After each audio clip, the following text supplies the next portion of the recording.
Hello दोस्तों, कैसे हैं आप। चलिए आज हम आगे कंटिन्यू करते हैं रेशियो और प्रोपोर्शन का जो चैप्टर हम पढ़ रहे थे।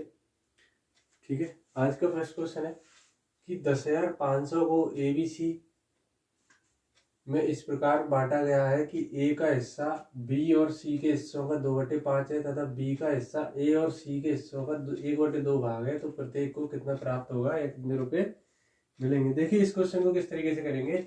हमारे पास टोटल रुपए है 10,500। ये तीन लोगों को मिला है, A, B और C, तीनों को मिल गया। ठीक है, तीनों को इस प्रकार मिला है कि A का हिस्सा, जो A का हिस्सा है वो B और C के हिस्सों का, दोनों का योग है, मतलब B और C के हिस्सों का, यानी दोनों का योग का 2/5 है, जिसका अर्थ हो गया 2:5 है।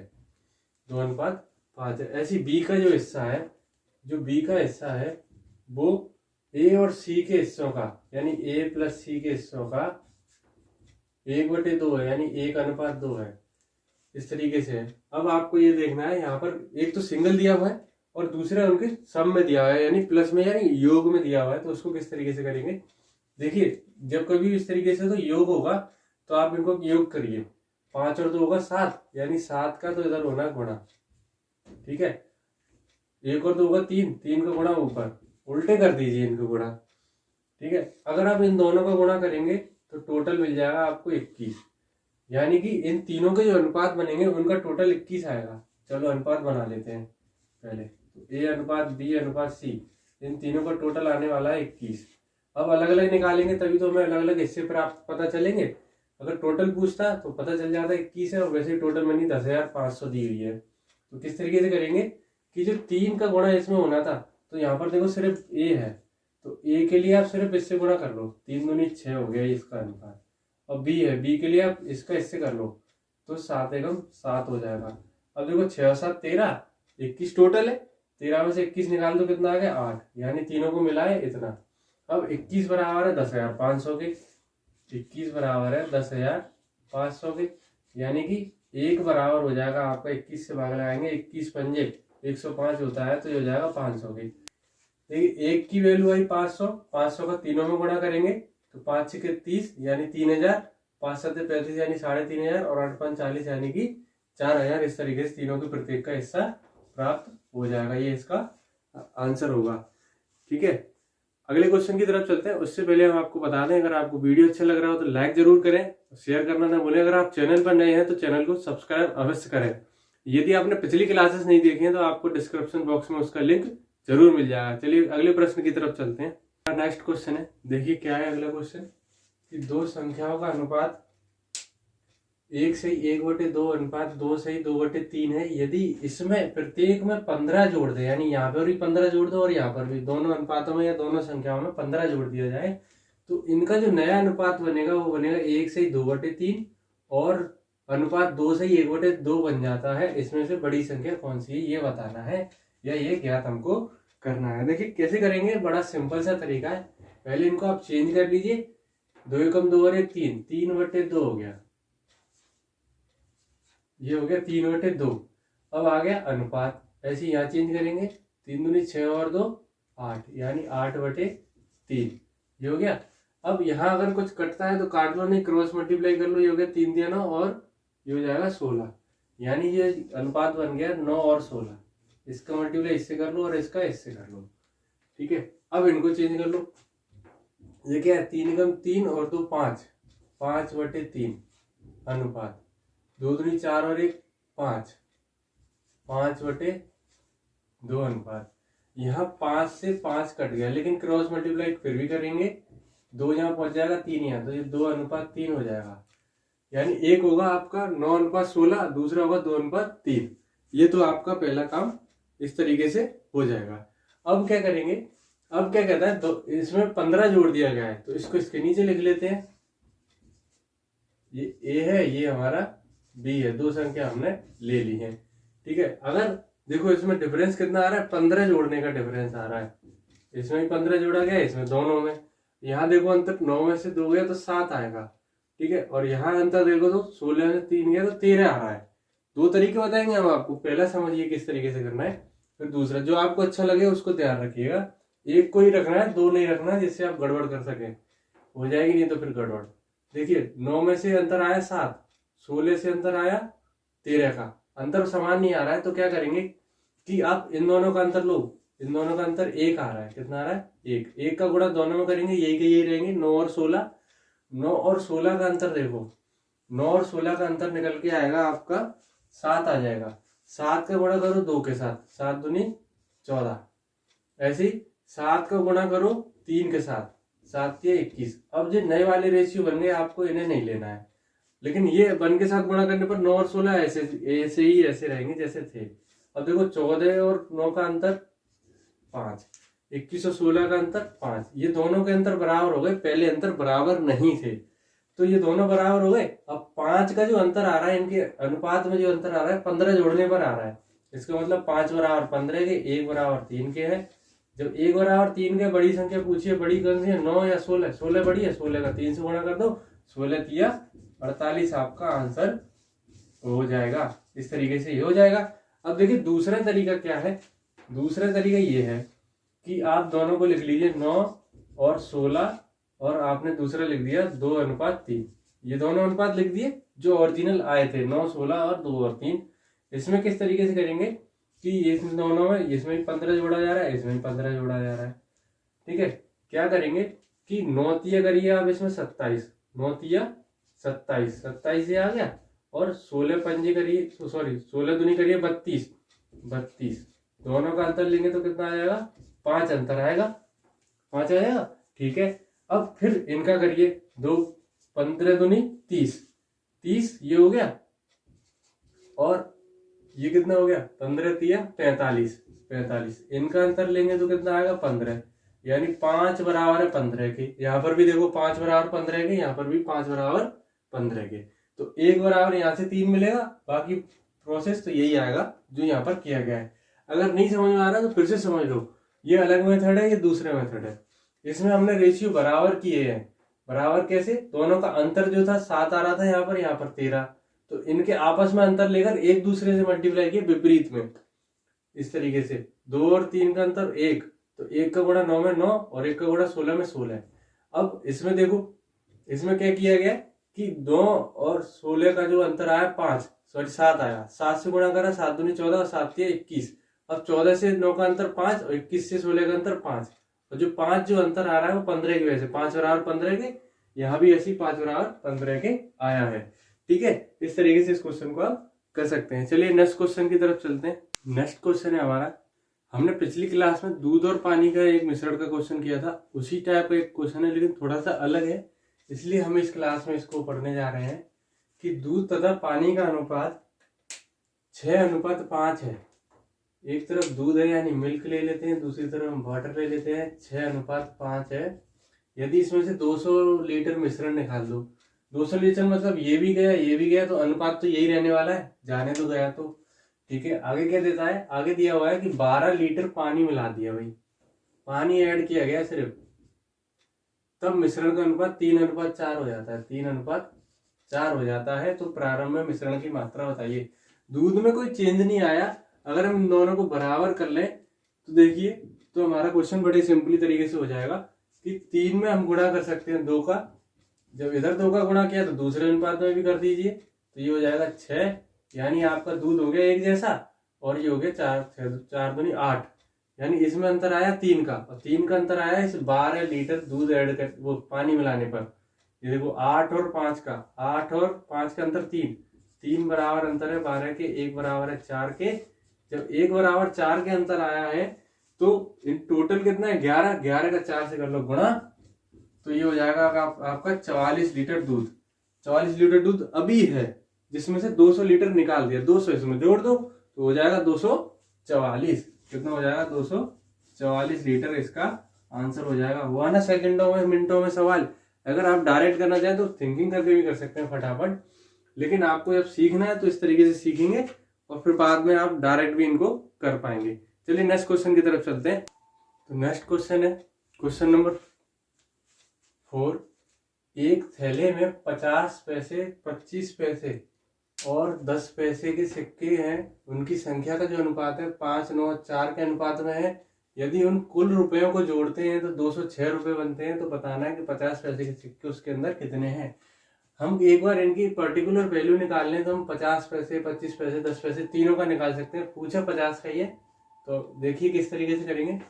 देखो हमारे पास 50 पैसे के सिक्के हैं, 25 पैसे के सिक्के हैं और 10 पैसे के। ये पैसे हैं, इनको रुपए बनाएंगे तो ये 50 पॉइंट में यहाँ, ये पॉइंट में, ये पॉइंट में, यानी 0.50, 0.25 और 0.10 ये हो जाएगा। ये किस अनुपात में है? 5, 9 और 4 के अनुपात में है। कुल रुपए 206 हैं। तो आप इनका कर लीजिए गुणा सीधा सीधा। ये हो जाएगा कितना? 2.5 रुपये हो जाएगा। 25 और 0 आ जाएगा और 25 नंबर 225 यानी 2.25 रुपये ये हो जाएंगे और ये 40 पैसे आ जाएंगे। इन सबको जोड़ेंगे तो 5 ये आ गया और 6, 5, 11, 1, 4, 5 यानी 5 रुपये 15 पैसे हो गया। और ये 5 रुपये 15 पैसे जो अनुपात में है वो 206 रुपये के बराबर है, रुपए के। तो एक बराबर होगा 206 बटे 5.15। यहाँ से पॉइंट हटाएंगे 2 0 बढ़ जाएगा। अब ये 20,600 को 515 से भाग लगाएंगे। 5 चौके 20 और 15 चौक 60 यानी कि ये 40 आएगा इसका आंसर। यानी एक की वैल्यू आपके आ गई 40। अब आपसे पूछा है 50 पैसे की, 50 का सिक्के के कितने? 5 हैं। 5 का 40 से गुणा कर दो, 5 का 40 से गुणा कर दो तो 200 सिक्के हैं 50 पैसे के। अगर आपसे 25 का पूछता तो 9 से कर देते, 360 आ जाता। और अगर 10 पैसे का पूछता है तो 40 का 4 से कर देते, 80 आ जाता। इस तरीके से इसको कर पाते। अगर आपको पॉइंट में दिक्कत हो रही है तो इसको आप सीधे पैसे बना लीजिए, इनको सीधा सीधा ले लीजिए। 250, 225 और 40 सीधा आएगा। 250, 225, 40 तो ये हो जाएगा 515 और 206 में 2 0 आपको और बढ़ाने पड़ेंगे क्योंकि रुपए में पैसे बनाने के 100 से करना होता है मल्टीप्लाई, तब भी यही आएगा। तो इस तरीके से इस क्वेश्चन को कर पाएंगे। चलिए नेक्स्ट क्वेश्चन की तरफ चलते हैं। हमारा नेक्स्ट क्वेश्चन है जो आय, व्यय पर और खर्च पर आधारित है। यदि आपने परसेंटेज चैप्टर नहीं देखा है तो वो थोड़ा सा आपको देख लेना चाहिए, जिसमें आपको प्लेलिस्ट का डिस्क्रिप्शन बॉक्स में लिंक मिल जाएगा, जिससे ये क्लियर हो जाएगा। अगर आपने देखा है तो बड़े आसानी से समझ में आ ही जाएगा। चलिए देखते हैं क्या क्वेश्चन है कि ABC के खर्चे का अनुपात 16:12:9 है तथा कुल आय उसकी 1530 है। तीनों की आय जो है, यदि उसमें से पहला व्यक्ति 20%, दूसरा 25%, तीसरा 40% बचाता है तो सी की आय कितनी है? किसी की भी पूछ सकता है, सी की, ए की, बी की। आप सी की पता करेंगे। चलिए कैसे करते हैं देखते हैं। आपको दिया है ए, बी और सी, इनको लिख ले रहे हैं। ये साहब 16 रुपये का खर्च करते हैं, ये 12 रुपये का खर्च करते हैं, ये 9 रुपये का खर्च, ये खर्च है उनके। अब जानते हैं आपकी आय बराबर, देखिए जो आय है वो होती है खर्च और प्लस बचत। यानी जो कमाता है आदमी उसी में से खर्च करता है, उसी में से बचाता है। सिंपल सी बात है। जो इनकम होगी वो उसके एक्सपेंडिचर और उसकी सेविंग्स के सम के बराबर होगी। इतनी सी बात रही है। चलिए अब देखते हैं बचत क्या है। खर्च करने पर 20% बचा रहा है, 20% बचा रहा है यानी ये 80% है। ये खर्च जो है कितना है? 80%। तो डिजिट बनेगा इसका। मान लो 100% वो पूरा कमा रहा है, 20% वो खर्च कर रहा है तो डिजिट बनेगी 80 और परसेंट यानी 80/100, ये डिजिट बन जाएगी। ये परसेंट चैप्टर में आप पहले से सीख चुके हैं। जो नहीं सीखे हैं वो थोड़ा सा ध्यान दे सकते हैं। तो देखिए यहाँ खर्च है, इनकम ज्यादा रहेगी तो 100 ऊपर आएगा, 80 नीचे जाएगा, यानी 100 गुणा में जाएगा और 80 इसके भाग में। ऐसे यहाँ पर 12 के साथ 100 ऊपर आएगा और 25 माइनस कर लो तो 75 नीचे आ जाएगा। ऐसे 9 के साथ 100 ऊपर आएगा और यहाँ 40 माइनस कर लो तो 60 नीचे आएगा। इस तरीके से इतना समझ में आया? ठीक है। क्या करेंगे, इनको अब सॉल्व कर लेंगे। ये हो जाएगा 16 पंजे 80 और 5 दूनी 10 यानी 20 ये आ गया। अनुपात है ये सब। अब ये काटेंगे आप इसको तो ये कट जाएगा। 25 थी 75, 25 चौके 100 और 3 चौक 12 यानी कि 4 चौक 16 ये आ जाएगा। यहाँ पर 3 से काटिए, 3 तिया 9 और 3 दूनी 6, 20 से पंजे 100 यानी कि 15 ये आ जाएगा। जो उनके आय है ये आ गई उनकी आय 20, 16 और 15 के अनुपात में। टोटल इनका है 1530। तो इनको जोड़ो, इनको जोड़ने पर क्या आएगा आपका, जोड़ लेते हैं, ये हो जाएगा 6 5 11, एक हासिल लगी एक आपकी, और ये 5 51 आ जाएगा साहब। 51 बराबर है 1530 के, यानी एक बराबर है 1530 बटे 51, ये आ जाएगा एक बराबर 30। एक की वैल्यू आ गई 30। पूछा किसकी, जिसकी पूछा है उसके साथ गुणा कर दीजिए। सी की पूछ रहा है तो 15 का 30 के साथ गुणा कर दो, 15 तिया 45, 450 इसका आंसर आपका आ जाएगा, यानी 450 सी कमाता है। अगर आपसे बी का पूछता तो आप 16 तिया 48, 480 ये कमाता है, चलो इसको भी लिख लेते हैं। अब अगर आपसे पूछता ए तो इसमें गुणा करते 3 दूनी 6, यानी ए कमाता है 600 रुपए। और तीनों को जोड़ लो भाई, देख लो 600 480 450 1530 ही आएगा। ठीक है, अगले क्वेश्चन की तरफ चलते हैं, कहीं जाएगा नहीं। अगला क्वेश्चन बड़े धमाकेदार है और मजेदार क्वेश्चन है। चलिए नेक्स्ट क्वेश्चन देखते हैं। अगला क्वेश्चन है कि पिछले वर्ष राम और हरि की आय, यानी राम और हरि की आय कितने अनुपात में थी, 5:4 में थी। यदि उनकी व्यक्तिगत आय का जो पिछले वर्ष और वर्तमान का अनुपात है वो 2:3 और 4:7 है, तो और दोनों की आय का योग 29,000 है, तो बताइए दोनों की आय कितनी है। बड़ा मजेदार क्वेश्चन है। अगर दिमाग के तार ना हिल जाए तो कह देना कि हाँ सर नहीं हिले हैं। चलिए देखते हैं। पिछले साल राम और हरि की आय, ये ले लिया राम और ये ले लिया हरि, ये तो दोनों में कंपैरिजन है भाई आपस में। कब है ये, पिछले साल का है, इस साल का कुछ नहीं दिया हुआ। इस साल की उन्होंने रकम दी है, 29,000 उन्होंने कमाए हैं दोनों ने। ठीक है, क्या दिया हुआ है, 5:4 है। और आगे क्या दिया हुआ है, आगे दिया हुआ है कि उनके पिछले और वर्तमान। भाई ये पिछला वर्ष है और ये वर्तमान है, यानी ये लास्ट ईयर है और ये प्रेजेंट ईयर है। और अकेले राम की बात हो गई, ये सिर्फ क्या है, 2 और 3 अनुपात, 2 और 3 अनुपात, ये समझिएगा। यहीं से अगर समझ गए तो क्वेश्चन में कुछ नहीं है। फिर अगला है, ऐसे ही हरि का दिया हुआ है, हरि का भी लास्ट का दिया हुआ है और आज का यानी प्रेजेंट का, पिछले साल का और आज का दिया हुआ है।